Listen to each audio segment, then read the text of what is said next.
Line 6 Helix family has always been loved for its ease of use, and HX Effects is no different. Now, the tactile way that I interact with HX Effects is not only easy and intuitive to use, but it's also fun, and that's not something that can always be said about guitar effects. 8 capacitive sensing foot switches enable me to quickly switch between effects, presets, snapshots, and foot switch modes, as well as giving me instant access to the effect parameters. And just like a traditional Stompbox, no menus or pages are needed for simple adjustments. I'm going to lay out a bunch of my favourite effects and start to edit them far faster than I could plug in and tweak real pedals. 6 of the foot switches have customizable scribble strips, and I'm going to put my effects choices on those foot switches.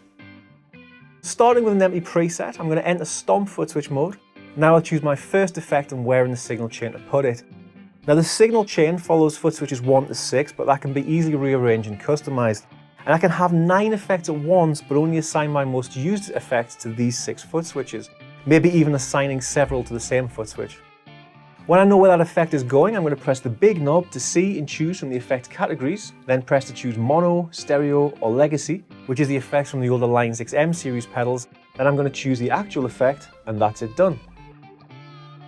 The 3 parameters on the scribble strip are adjusted by these 3 knobs here, and any extra parameters will be sitting on the next page. But if I touch and hold the foot switch, all of the parameters will appear at the same time. I can also touch 2 foot switches for 1 second in order to swap their assignments, so I can place my most used effects at the front of HX Effects where I can easily access them. Now if I follow this procedure for each foot switch, I can have a brand new pedal board, and I could do it for each preset and have 128 brand new pedal boards. If I want to deep dive a bit more, I press this and then choose Signal Flow, and here I can move the effects around in the signal chain. I can choose series or parallel signal paths and choose different foot switches.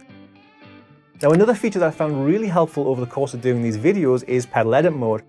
Now if I press and hold the mode foot switch, I enter pedal edit mode, and from here I can choose any of the effects in my signal chain and tweak any of its parameters, but I can do it all with my feet.